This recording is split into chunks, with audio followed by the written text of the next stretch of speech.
ಎಲ್ರಿಗೂ ನಮಸ್ಕಾರ. ಚಿಣ್ಣರ ಕಲಿಕೆಗೆ ಸ್ವಾಗತ. ಮಕ್ಕಳ, ಇವತ್ತು ನಾನು 4ನೇ ಅಧ್ಯಾಯದ 24ನೇ ಶ್ಲೋಕವನ್ನು ಹೇಳ್ಕೊಡ್ತೀನಿ.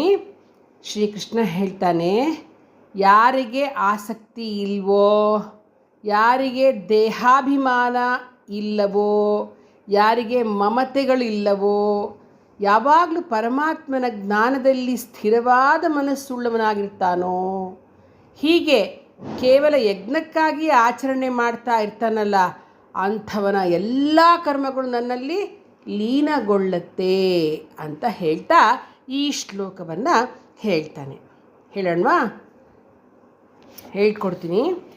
ಬ್ರಹ್ಮಾರ್ಪಣಂ ಬ್ರಹ್ಮ ಹವಿಃ, ಬ್ರಹ್ಮಾರ್ಪಣಂ ಬ್ರಹ್ಮ ಹವಿಃ, ಬ್ರಹ್ಮಾಗ್ನೌ ಬ್ರಹ್ಮಣಾಹುತಂ, ಬ್ರಹ್ಮಾಗ್ನೌ ಬ್ರಹ್ಮಣಾಹುತಂ, ಬ್ರಹ್ಮೈವ ತೇನ ಗಂತವ್ಯಂ, ಬ್ರಹ್ಮೈವ ತೇನ ಗಂತವ್ಯಂ, ಬ್ರಹ್ಮ ಕರ್ಮ ಸಮಾಧಿನಾ, ಬ್ರಹ್ಮ ಕರ್ಮ ಸಮಾಧಿನಾ, ಬ್ರಹ್ಮಾರ್ಪಣಂ ಬ್ರಹ್ಮ ಹವಿಃ, ಬ್ರಹ್ಮಾರ್ಪಣಂ ಬ್ರಹ್ಮ ಹವಿಃ, ಬ್ರಹ್ಮಾಗ್ನೌ ಬ್ರಹ್ಮಣಾಹುತಂ, ಬ್ರಹ್ಮಾಗ್ನೌ ಬ್ರಹ್ಮಣಾಹುತಂ, ಬ್ರಹ್ಮೈವ ತೇನ ಗಂತವ್ಯಂ, ಬ್ರಹ್ಮೈವ ತೇನ ಗಂತವ್ಯಂ, ಬ್ರಹ್ಮ ಕರ್ಮ ಸಮಾಧಿನಾ, ಬ್ರಹ್ಮ ಕರ್ಮ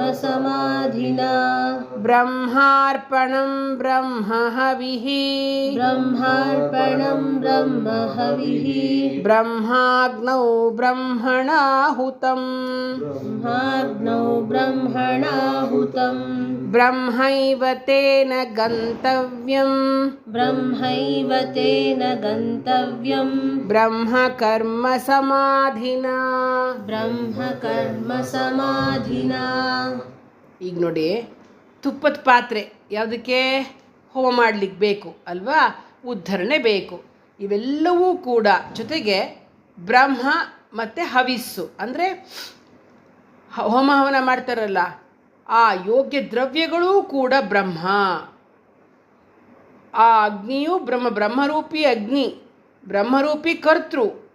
ಎಲ್ಲವೂ ಯಾವುದು ಹೋಮ ಮಾಡಲಾಗುತ್ತೋ ಅದೂ ಕೂಡ ಬ್ರಹ್ಮ. ಅಂದರೆ ಪಾತ್ರೆನೂ ಬ್ರಹ್ಮ, ಹೋಮ ಮಾಡೋನು ಬ್ರಹ್ಮ, ಬೆಂಕಿಯು ಅಗ್ನಿಯು ಬ್ರಹ್ಮ. ಆದ್ದರಿಂದ ಬ್ರಹ್ಮರೂಪಿ ಕರ್ಮದಲ್ಲಿ ಸಮಾಧಿಸ್ಥನಾಗಿರ್ತಕ್ಕಂತಹ ಆ ಪುರುಷನಿಂದ ಏನು ಪಡೀಲಿಕ್ಕೆ ಯೋಗ್ಯ ಫಲವಾಗಿದೆಯೋ ಅದು ಕೂಡ ಬ್ರಹ್ಮವೇ ಆಗಿರುತ್ತೆ ಅಂತ. ಅಷ್ಟು ಬ್ರಹ್ಮವೇ. ಒಂದು ಹೋಮ ಮಾಡಿದಾಗ ಆ ಏನು ತುಪ್ಪದ ಪಾತ್ರೆ ಆಗಿರ್ಬೋದು, ಉದ್ಧರಣೆ ಆಗಿರ್ಬೋದು, ಮಾಡೋನಾಗಿರಬಹುದು, ಆಮೇಲೆ ಯೋಗ್ಯ ದ್ರವ್ಯಗಳಾಗಿರಬಹುದು, ಅಗ್ನಿ ಆಗಿರಬಹುದು, ಅವನು ಮಾಡ್ತಕ್ಕಂತಹ ಕರ್ಮದ ಫಲವೇ ಆಗಿರಬಹುದು, ಎಲ್ಲವೂ ಕೂಡ ಬ್ರಹ್ಮವೇ ಆಗಿರುತ್ತೆ.